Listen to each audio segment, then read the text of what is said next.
आप सभी का आज की इस वीडियो में। हम बात करने वाले हैं कुछ ऐसे सिद्धांतों की, कुछ ऐसे मनोवैज्ञानिकों की जहां से 100% क्वेश्चन पूछा जाता है। आज की जो ये वीडियो होगी आपके लिए मोस्ट इंपॉर्टेंट होगी। यदि आप पूरी वीडियो देख लेते हैं और चारों सिद्धांतों के बारे में अच्छे से पढ़ लेते हैं तो कम से कम आप 7 से 8 नंबर इजीली गेन कर जाएंगे। ये वीडियो पेपर 1 और पेपर 2 दोनों के लिए मोस्ट इंपॉर्टेंट होने वाली है। आज हम आपको जीन पियाजे, हार्वर्ड गार्डनर, कोहलबर्ग और वाइगोत्स्की इन चारों सिद्धांतों को एक साथ पढ़ा दूंगी, एक ही वीडियो में इंक्लूड करके पढ़ाने वाली हूँ। तो पूरी वीडियो देखिएगा, बीच में स्किप मत करिएगा। इसके बाद सीडीपी के जो छोटे छोटे पॉइंट बचे हैं या कुछ ऐसे टॉपिक हैं जो मोस्ट इंपॉर्टेंट है, उनको भी मैं एक ही वीडियो में इंक्लूड करके पढ़ाती रहूंगी। इस 20 से 25 दिन के अंदर आपका सीडीपी का और ईवीएस का टोटल रिवीजन मैं करा दूंगी। इसके लिए आप नए होंगे तो चैनल को लाइक, शेयर और सब्सक्राइब जरूर करिएगा। तो सबसे पहले हम पढ़ेंगे जीन पियाजे का संज्ञानात्मक विकास का सिद्धांत। तो सबसे पहले जानेंगे जीन पियाजे कौन थे। तो ये स्विट्जरलैंड के एक मनोवैज्ञानिक थे और इन्होंने स्वयं के बच्चों पे ही अध्ययन किया था। जैसे जैसे बच्चों की उम्र बढ़ती गई उसी तरह से ये अपने अध्ययन में उन अवस्थाओं के हिसाब से उन्हें बांटते गए।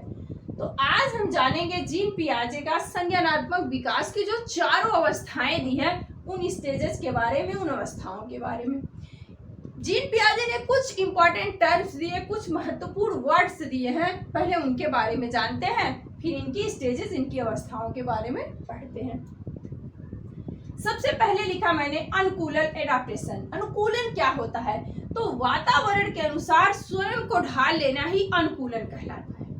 मतलब आप कहीं पे भी जाके उस हिसाब से उस माहौल में जो एडजस्ट हो जाते हैं वही क्या कहलाता है? अनुकूलन कहलाता है। अनुकूलन के ही दो पार्ट है, एक आत्मसातकरण है, एक समायोजन। आत्मसातकरण को ही समावेशन भी कहते हैं।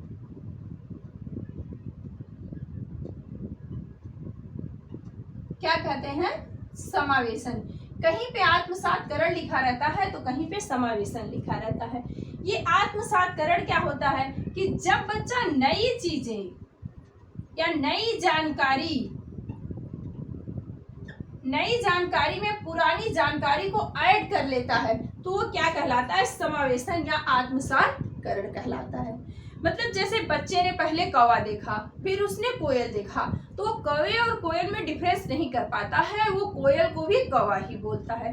तो ये क्या हुई? नई जानकारी में पुरानी जानकारी को उसने ऐड कर दिया, अंतर नहीं कर पाया। फिर होता है समायोजन। समायोजन क्या होता है? नई जानकारी और पुरानी जानकारी में जब बच्चा अंतर कर लेता है तो उसे क्या कहा जाता है? समायोजन कहलाता है। जैसे पहले बच्चे ने कौवे को देखा, फिर बाद में बच्चे ने कोयल को देखा, लेकिन बच्चा क्या करता है? कौवे की आवाज कांव कांव होती है और कोयल की आवाज मीठी होती है, तो बच्चा क्या करता है कि आवाज के आधार पे कौवे और कोयल में अंतर कर लेता है। तो जब अंतर कर ले जाए तो वो क्या कहलाता है? समावेशन। और जब अंतर ना कर पाए तो वह समावेशन या आत्मसातकरण कहलाता है। फिर इनके कुछ अवस्थाएं दी इन्होंने, जीन पियाजे ने संज्ञानात्मक विकास की। एक वर्ड और आता है स्कीमा। स्कीमा क्या होती है? जहां बच्चा अपनी सूचनाओं को ग्रहण करता है, यानी कि जो उसके दिमाग का पूरा भंडार होता है वही क्या कहलाती है? स्कीमा कहलाती है। सबसे पहली स्टेज क्या है इनकी?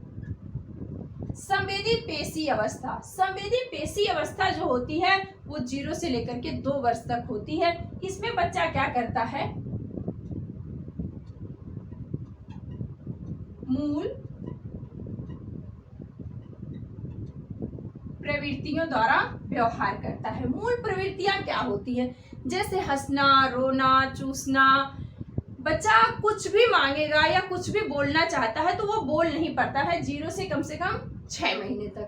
2 साल का बच्चा तो अच्छे से बोल लेता है। क्या करता है? वो अपनी एक ही प्रवृत्ति को बार बार दोहराता है। जैसे वो फिंगर चूस रहा है तो वो क्या करता है? यदि आप निकालोगे फिर थोड़ी देर बाद वही करेगा। यदि वो बगल में रखा कपड़ा भी चूस रहा है तो आप निकालोगे तो फिर वही करता है। मतलब एक ही व्यवहार को वो बार बार रिपीट करता है। किस स्टेज में? तो संवेदी पेशी अवस्था में। इसे इंग्लिश में सेंसरी मोटर स्टेज कहते हैं। मूल प्रवृत्त्यात्मक व्यवहार में यही आता है, रोना, हंसना, चूसना, भूख प्यास, यही सारी मूल प्रवृत्तियात्मक व्यवहार होते हैं। फिर है पूर्व संक्रियात्मक अवस्था। पूर्व संक्रियात्मक अवस्था जो होती है वो कितने साल की होती है? तो 2 ईयर से 7 ईयर तक होती है। इसमें बच्चा क्या करता है कि हर वस्तु को, अपने जो खिलौने होते हैं उन्हें वो सजीव मानता है। जैसे वो कोई कार ले आया या कोई हाथी या कोई घोड़ा लेकर के आया तो उसी से बातें करता है। उसको लगता है जैसे हम लोग जीवित हैं उसी तरह से वो भी जीवित है। उससे वो बात करेगा, नहीं नहीं ऐसे चलो तुम, नहीं नहीं मेरे घोड़े टिक टिक टिक चलो, नहीं नहीं तुम ऐसे चलो। तो ये किस स्टेजेस में आती है बच्चे में? तो ये पूर्व संक्रियात्मक अवस्था में आती है। इसे कभी कभी बच्चा अहम केंद्रित अवस्था भी कहा जाता है, क्योंकि इसमें बच्चा क्या करता है, उसकी कोई भी वस्तु कोई भी ले ले तो वो रोने लगता है, या कोई वस्तु आप उसे देते हैं खाने की पीने की तो भी वो क्या करता है, दूसरे से शेयर नहीं करना चाहता है, वो खुद ही रखना चाहता है। तो इस स्टेजेस में क्या होती है, बच्चे में सजीववाद होता है, अहम केंद्रित अवस्था होती है। इसमें क्या होता है, संरक्षण का अभाव पाया जाता है। संरक्षण क्या होता है, जैसे बच्चे को आपने वह बनाया, वह से आपने क्या बना दिया, फिर बच्चे से पूछो वह कहाँ है तो वो नहीं जान पाता है कि ये हटा देंगे तो वापस वह बन जाएगा। तो इस स्टेजेस में क्या पाया जाता है, बच्चे में संरक्षण का अभाव। संरक्षण का अभाव किस स्टेज में पाया जाता है, तो पूर्व संक्रियात्मक अवस्था में। ये कितने से कितने वर्ष तक होती है, तो 2 से लेकर के 7 ईयर तक। फिर है मूर्त संक्रियात्मक अवस्था। मूर्त संक्रियात्मक अवस्था जो होती है वो 2 से 11 वर्ष तक होती है बच्चे की। इसमें क्या होता है, बच्चे में श्रृंखला का ज्ञान हो जाता है। श्रृंखला मतलब उसे 1 2 3 4 आ जाता है, उसे प्लस माइनस आ जाता है, मल्टीप्लाई आ जाता है। उसमें क्या होता है, अब संरक्षण का अभाव नहीं होता है। अब आप वह बना देंगे बच्चों को, फिर क्या बना देंगे, वापस बच्चे से कहेंगे वह बनाने के लिए, बच्चा तुरंत इसको हटा के वह बना देगा, क्योंकि इसकी एज कितनी होती है, सॉरी यहाँ मैंने क्या लिख दिया है, हाँ, क्योंकि अब इसकी एज जो होती है वो 7 से 11 वर्ष तक की हो गई रहती है। तो वो उसे श्रृंखला का भी ज्ञान हो जाता है, उसमें उसके अंदर संरक्षण का जो अभाव रहता है वो भी पूर्ण हो जाता है। इसमें अविलियता भी बच्चे में आ जाती है। फिर क्या है, अमूर्त, अमूर्त कहिए या औपचारिक संक्रियात्मक अवस्था कहिए, ये कितने स्टेज पे होती है, तो ये 11 वर्ष से आगे होती है। कहीं कहीं बुकों में अमूर्त भी दिया रहता है, कहीं कहीं औपचारिक भी दिया रहता है, तो हमने दोनों चीजें लिख दी है, जो भी आपके दे देगा क्वेश्चन पेपर में आप कुछ भी समझ लीजिएगा। ये जो स्टेजेस होती है इसमें क्या करता है, इसमें बच्चे में अब सारी चिंतन विकसित हो जाता है, मतलब वस्तुएं उसे दिखाई नहीं देगी फिर भी वो क्या करता है, उस चीज के बारे में सोच लेता है। और जो अपसारी चिंतन होता है, मतलब आप कोई भी उसको सवाल देंगे या कोई भी क्वेश्चन आप उससे पूछेंगे तो मतलब एक क्वेश्चन का वो कई तरह से हल कर सकता है। इस स्टेजेस में बच्चे में इतना चिंतन शक्ति डेवलप हो जाती है। और इस स्टेज में क्या होती है, तर्कात्मक चिंतन आ जाता है बच्चे में। किस अवस्था में, तो अमूर्त संक्रियात्मक अवस्था में निष्कर्ष लेने की क्षमता आ जाती है बच्चे में। तो ये क्या है, अमूर्त संक्रियात्मक अवस्था में बच्चे में ये सारी चीजें विकसित हो जाती हैं। बच्चे में आप सारी चिंतन, तर्कात्मक चिंतन, निष्कर्ष करने के भावना, इतनी सारी चीजें हमने आपको बताई है। यहीं से आपके पेपर में क्वेश्चन पूछा जाता है। अब हम आपको हार्वर्ड गार्डनर का बहुबुद्धि का सिद्धांत बता देते हैं। जीन पियाजे से कम 2 क्वेश्चन पूछा जाता है सीडीपी में आपके, और हार्वर्ड गार्डनर से एक क्वेश्चन तो जरूर पूछा गया है, चाहे अगस्त का ऑफलाइन वाला एग्जाम देख लीजिए और चाहे जो 21 जनवरी को हुआ है वहां पे भी देख सकते हैं। दोनों ही पेपर में हार्वर्ड गार्डनर और पियाजे से क्वेश्चन पूछा गया। पियाजे से 2 क्वेश्चन, तो हार्वर्ड गार्डनर से 1 क्वेश्चन पूछा गया है। इसके बाद ही हम आपको कोहलबर्ग और वाइगोत्स्की के बारे में भी बताएंगे। सबसे पहले हम बता दें आपको, हार्वर्ड गार्डनर ने बहुबुद्धि का सिद्धांत दिया। इन्होंने कहा जो बुद्धि होती है वो बहुआयामी होती है। जो बुद्धि होती है वो बहुआयामी होती है। किसी भी व्यक्ति में किसी भी प्रकार की बुद्धि विकसित हो सकती है। ये जरूरी नहीं है कि एक ही व्यक्ति में सभी प्रकार की बुद्धियां हो। कहीं पे भी किसी भी बुक में अगर 8 से ज्यादा लिखा होगा तो आप मत मानिएगा, क्योंकि आपके एनसीईआरटी में सिर्फ 8 ही प्रकार की बुद्धि का जिक्र किया गया है। और आपके सीटेट के एग्जाम में जो भी क्वेश्चन सही होते हैं वो एनसीईआरटी के थ्रू ही सही होते हैं। तो आप सिर्फ 8 प्रकार की बुद्धि के बारे में ही पढ़िएगा। सबसे पहले लिखा है हमने भाषाई बुद्धि। भाषाई बुद्धि किनमें होती है? जो कवि होते हैं, राजनेता होते हैं, उनमें कौन सी बुद्धि डेवलप होती है? तो उनमें भाषाई बुद्धि डेवलप होती है। कवि हुए, राजनेता हुए। फिर है स्थानिक बुद्धि। स्थानिक बुद्धि जिनमें डेवलप होती है वो लोग क्या होते हैं? वो मूर्तिकार, चित्रकार, शिल्पकार जो लोग होते हैं उनमें क्या होती है? उनमें स्थानिक बुद्धि ज्यादा डेवलप हुई रहती है, क्योंकि वह मूर्तियों को भी देखिए इतने अच्छे से सजाते हैं, इतने अच्छे से उभार लाते हैं कि ऐसा लगता है कि वो भी सजीव है। तो यदि मूर्तिकार कोई हुआ, शिल्पकार हुआ, तो पूछ लिया उनमें कौन सी बुद्धि डेवलप है? तो उनमें स्थानिक बुद्धि। फिर है तार्किक गणितीय बुद्धि। तार्किक गणितीय बुद्धि किनमें पाई जाती है? तो जो बैंकर होते हैं, साइंटिस्ट होते हैं, उनमें कौन सी बुद्धि पाई जाती है? तो उनमें तार्किक गणितीय बुद्धि पाई जाती है। फिर है शारीरिक गतिक बुद्धि। शारीरिक गतिक बुद्धि मतलब जो लोग शरीर से एक्टिविटी द्वारा करने में एक्सपर्ट होते हैं, जैसे डांसर हो गए, एथलेटिक्स हो गए, वो लोग देखिए जितना वो लोग कर सकते हैं हम आप एक नॉर्मल इंसान नहीं कर सकता है। क्यों नहीं कर सकता? क्योंकि वो जो उनमें स्किल होती है वो ज़्यादा डेवलप होती है। तो उनमें कौन सी बुद्धि पाई जाती है? तो उनमें शारीरिक गतिक बुद्धि पाई जाती है। किन में? डांसर में, एथलेटिक्स में।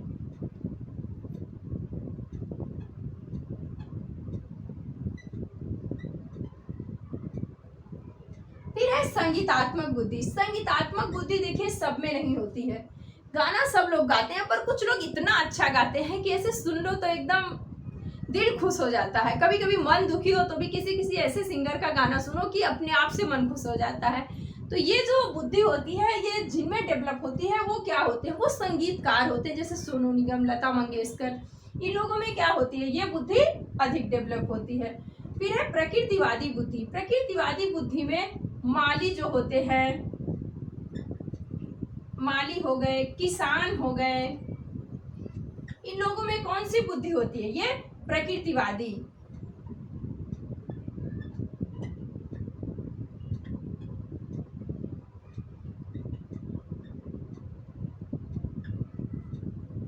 प्रकृतिवादी, इन्हें प्रकृति से ज्यादा प्रेम होता है। फिर है अंतर व्यक्तिक बुद्धि, मतलब इंटरपर्सनल बुद्धि। ऐसी बुद्धि जिनमें पाई जाती है वो क्या होते हैं?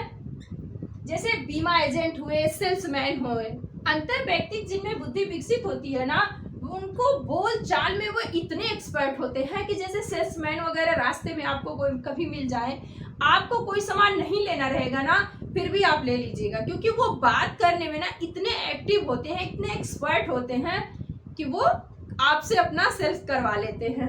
उसी तरह से बीमा एजेंट वाले हुए। बीमा एजेंट वाले भी आप कितना भी बोलिए मैं नहीं करूंगा नहीं करूंगा, फिर भी वो लोग क्या बोलते हैं? नहीं नहीं, ये वाला प्रोजेक्ट 6 महीने वाला नहीं, 3 महीने वाला कर लीजिए, 3 महीने वाला नहीं, साल में एक बार भरने वाला कर लीजिए। बट अपनी बातों में इतना आपको उलझा ले जाएंगे कि आप उनका बड़ा वाला प्रोजेक्ट नहीं, छोटा वाला तो प्रोजेक्ट कर ही लेंगे। तो जो सेल्समैन होते हैं, बीमा एजेंट होते हैं, उनमें कौन सी बुद्धि डेवलप होती है? उनमें अंतर्वैयक्तिक बुद्धि। और जो अंतर्वैयक्तिक होती है, ये क्या है? अंतर्वैयक्तिक, ये है अंतर्वैयक्तिक। अंतर्वैयक्तिक बुद्धि मतलब जो अपने अंदर के ज्ञान को जान लेते हैं, समझ लेते हैं, जैसे आध्यात्मिक गुरु लोग हुए, साधु लोग हुए, संत लोग हुए, उन लोगों में कौन सी बुद्धि डेवलप होती है? तो उनमें अंतर्वैयक्तिक। वो अपने अंतर मन को क्या करते हैं? अंतर मन को परख लेते हैं। और इधर क्या है? अंतर्वैयक्तिक में इंट्रापर्सनल, मतलब दूसरों के मन को समझना। तो ये आपके हर्बर्ट गार्डनर की बुद्धि हो, इन्हीं के अंदर ही पूछा जाता है, इनसे रिलेटेड, इससे बाहर नहीं पूछा जाता है। अब हम आपको लेओ वागोस्की और कोहलबर्ग के बारे में पढ़ाते हैं।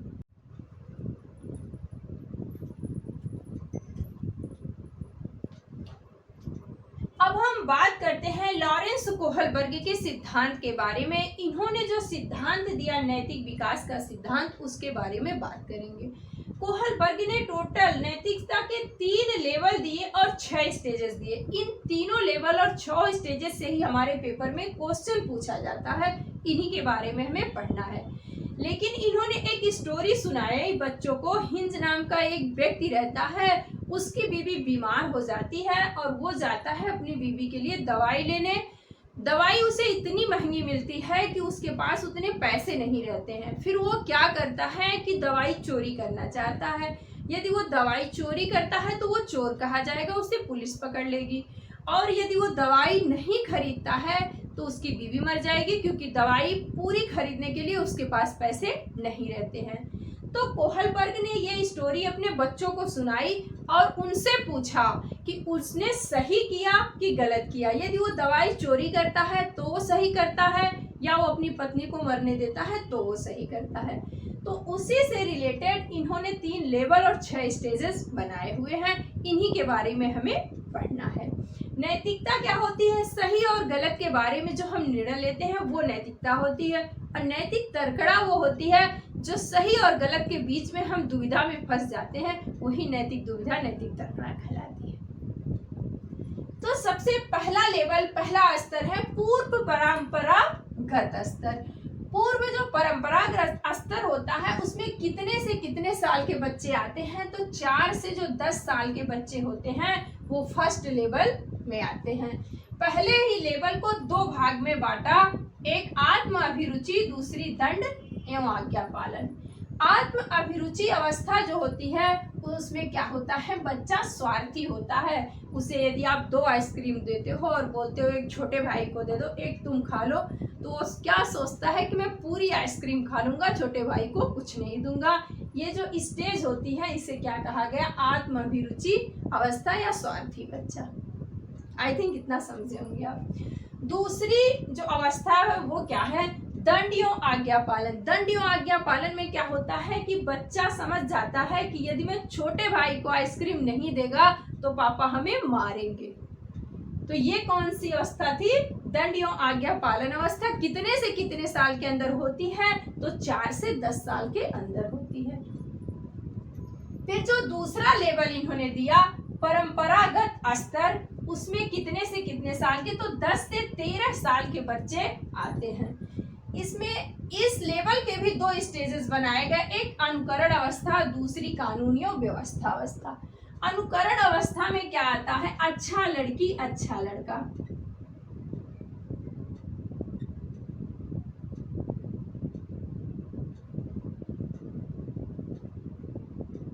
क्यों मैंने ऐसा कहा? लोग बोलते हैं ना कि जो लोग अच्छे हैं उन्हीं का अनुकरण करो।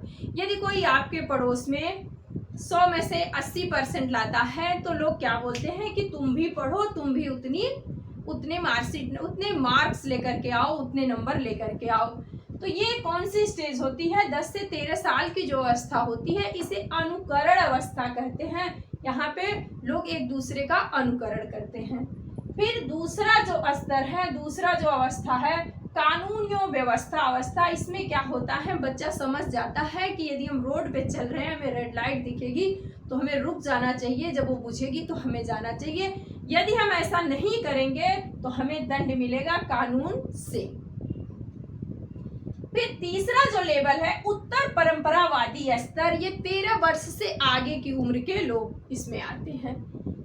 उत्तर परंपरागत स्तर को भी 2 भागों में बांट दिया, 2 स्टेजेस इसके भी बना दिए। पहला जो स्टेजेस है सामाजिक अनुबंधन, मतलब अपना भला हो, दूसरे का भला हो चाहे ना हो। जैसे चोर चोर मौसेरा भाई। चलो 2 चोर रहते हैं, एक चोर है चोरी करता है, दूसरा भी वही मिल जाता है, तो दोनों मिल बैठ के बांट लेते हैं, दूसरे को नहीं बताते हैं। वही क्या लिखा है? अपना भला, मतलब खुद के बारे में ही सोचना, दूसरों के बारे में नहीं सोचना। फिर दूसरा स्तर है, दूसरी स्टेजेस है सार्वभौमिक अवस्था। इसके अंतर्गत कौन आते हैं? जो दूसरों का भला करते हैं। कौन लोग आते हैं? जो दूसरे का भला करते हैं, दूसरों का भला करते हैं। जैसे देशभक्त लोग हो गए, गुरु लोग हो गए, वे लोग क्या करते हैं? उनके अंदर जो ज्ञान होती है, जो शिक्षा होती है, वो लोग दूसरे को देते हैं। तो इसके अंतर्गत कौन आते हैं? सार्वभौमिक अवस्था के अंतर्गत ये लोग आते हैं। तो ये 3 लेवल इनके, यहाँ 6 स्टेजेस हैं। एक बार रिपीट करा देती हूँ। पूर्व परंपरागत स्तर, जो होता है वो 4 से 10 साल का होता है। इसके 2 स्टेजेस हैं, आत्म अभिरुचि, दृढ़ आज्ञा पालन। जो दूसरा स्तर है परंपरागत स्तर, वो 10 से 13 साल का है। इसके जो 2 लेवल हैं, एक अनुकरण स्टेजेस है, दूसरी कानूनी व्यवस्था है।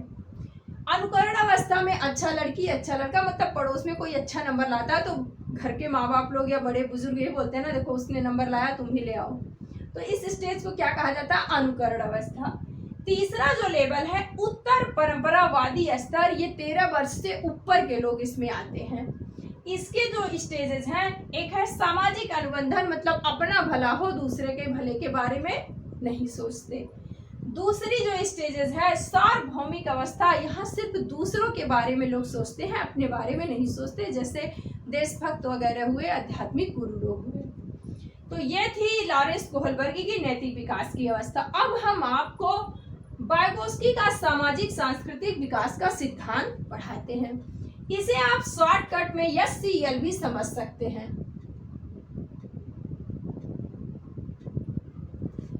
वाइगोत्स्की ने कहा, यदि आप चाहते हैं कि आपके बच्चे के अंदर भाषा का विकास हो, लैंग्वेज डेवलपमेंट हो, तो आपको क्या करना चाहिए? आपको बच्चे को पहले समाज से, संस्कृति से जोड़ के रखना होगा। इंटरेक्टेड अंतःक्रिया द्वारा बच्चे के अंदर आप भाषा का विकास कर सकते हैं। ये किसने कहा था? तो वाइगोत्स्की ने कहा था कि यदि आप अपने बच्चे के अंदर भाषा का विकास करना चाहते हैं तो उसे क्या करना होगा? आपको समाज से, संस्कृति से जोड़कर रखना होगा, तभी आपके बच्चे के अंदर भाषा का विकास होगा। इन्होंने जो सामाजिक सांस्कृतिक सिद्धांत दिया, इसको संज्ञानात्मक विकास, सामाजिक संज्ञानात्मक विकास का सिद्धांत भी कहा जाता है। ऐसा नहीं हमने एक ही नाम लिखा, तो आप भी एक ही नोट कर लें। ये तीनों क्या है? एक दूसरे से रिलेटेड होते हैं। ये आपका समाज है, ये आपकी संस्कृति है, और सेंटर में क्या है? बालक।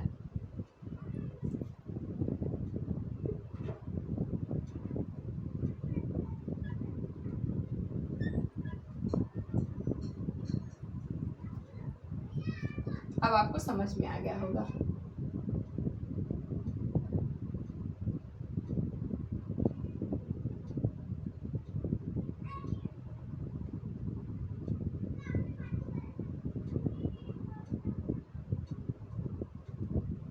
और इन्होंने कुछ इंपॉर्टेंट टर्म्स दिए जहां से ज्यादा क्वेश्चन पूछा जाता है। एक एक वर्ड्स, एक एक टर्म्स आपके लिए मोस्ट इंपॉर्टेंट है, क्योंकि ये जो तीनों मैंने लिखा है ना, MKO, स्कैफोल्डिंग, JDP, यहीं से आपके ज्यादातर क्वेश्चन पूछे जाते हैं।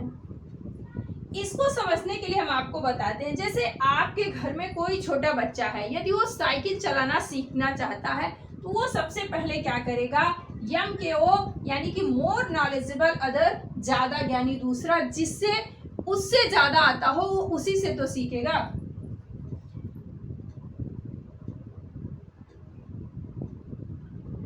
कोई बालक है, उसे क्या करना है? साइकिल चलाना सीखना है, तो वो किससे सीखेगा? जिसे ज्यादा आता हो। तो वो क्या है? MKO है, मोर नॉलेजेबल अदर है। दूसरा क्या है? स्कैफोल्डिंग, सहारा देना या पाड़ या मचान, इसके कई सारे नाम हैं। इन नामों को याद करने से बेटर है आप सिर्फ स्कैफोल्डिंग याद कर लें। जब भी आपके एग्जाम में आता है पेपर, तो वहाँ दोनों लैंग्वेज दी रहती है, तो आप हिंदी पे ना जाकर के आप इंग्लिश वाले पोर्शन पे जाकर के देख लेंगे, क्योंकि हिंदी में इसके कई नाम हैं। तो बच्चा जब साइकिल सीखने जाएगा तो वो उसी से सीखेगा जिसे ज्यादा आता हो। वो क्या है? MKO, more knowledgeable other. दूसरा है स्कैफोल्डिंग। स्कैफोल्डिंग मतलब जब बच्चा साइकिल चलाएगा यहाँ पे, तो कोई उसे सहारा देगा, कोई उसे पकड़ेगा, तभी तो वो चला पाएगा। तो ये क्या है? स्कैफोल्डिंग। फिर है JDP, समीपस्थ विकास का क्षेत्र। जैसे किसी ने बच्चे को पकड़ा साइकिल चलाना सिखाने के लिए, तो सीट पे तो बच्चा ही बैठेगा ना। जब थोड़ी दूर बच्चा चलाता है तो पीछे से क्या करते हैं लोग? सपोर्ट देते हैं। फिर जब वो चलाना सीख लेता है तो छोड़ देते हैं। फिर एक दिन ऐसा आता है कि वो खुद से साइकिल चलाना सीख लेता है। तो जो बच्चा चलाना शुरू किया और जहां तक सीखा, उसके बीच की जो ये दूरी होती है, इसे ही क्या कहा जाता है, जेडीपी कहा जाता है, स्कैप फोल्डिंग कहा जाता है, जेडीपी कहा जाता है, जोन ऑफ प्रॉक्सिमल डेवलपमेंट इसका फुल फॉर्म है जेडीपी का। हिंदी में इसे समीपस्थ विकास का क्षेत्र कहते हैं। एक बार थ्योरी फिर से रिवाइज कर देती हूँ। लियो वागोस्की ने जो सिद्धांत दिया, उनके सिद्धांत का नाम था सामाजिक सांस्कृतिक सिद्धांत। इनका मानना था कि यदि आप अपने बच्चे में भाषा का विकास करना चाहते हैं तो आपको अपने बच्चे को समाज और संस्कृति से जोड़ करके इंट्रीकेट करके रखना चाहिए, तभी आप अपने बच्चे के अंदर भाषा का विकास कर पाएंगे। फिर इन्होंने कुछ इंपॉर्टेंट महत्वपूर्ण जो भी कहिए टर्म्स दिए जहां से क्वेश्चन पूछा जाता है। जैसे कोई एक बच्चा है, यदि वो साइकिल चलाना सीखना चाहता है तो वो आपके घर में उसी से सीखेगा जिसे आता हो। तो जिससे वो साइकिल चलाना सीखने जा रहा है वो क्या होता है, MKO होता है, मोर नॉलेजेबल अदर होता है। फिर है स्कैप फोल्डिंग, मतलब जो साइकिल चलाना उसको सिखाने जाएगा, सीट पे तो वो सीखने वाला बच्चा बैठेगा, वो पीछे से जो पकड़ता है थोड़ी दूर पकड़ेगा फिर छोड़ेगा, वो क्या होता है, स्कैप फोल्डिंग, सहारा देना। फिर है जेडीपी, समीपस्थ विकास का क्षेत्र। जेडीपी को इंग्लिश में जोन ऑफ प्रॉक्सिमल डेवलपमेंट कहते हैं। जहां से बच्चा साइकिल चलाना शुरू किया और जहां तक रुका है उसके बीच की जो दूरी होती है यही क्या कहलाती है, जेडीपी कहलाती है। इन्होंने लैंग्वेज के भी तीन रूप माने, तीन भाग माने। सबसे पहला इन्होंने सामाजिक वार्ता बोला। जो सामाजिक वार्ता होती है वो बच्चे कहाँ से सीखते हैं, तो अपने घर से, अपने परिवार से, पड़ोस से। सबसे पहले सामाजिक विकास बच्चे में कितने से कितने साल में होता है, तो 0 से 2 वर्ष के बच्चों में। फिर है व्यक्तिगत वार्ता, 3 से 6 साल के बच्चों। मौन वार्ता 6 साल से आगे जो बच्चे होते हैं उनमें। तो आई थिंक चारों थ्योरी, चारों मनोवैज्ञानिक आपको अच्छे से समझ में आ गए होंगे। यदि वीडियो पसंद आई होगी तो लाइक, शेयर और सब्सक्राइब जरूर करिएगा, क्योंकि आपको इस 20 दिनों के अंदर जो कुछ भी CDP में पढ़ना है वो सब कुछ हम पढ़ाएंगे, बट आप चैनल पे बने रहेंगे तो।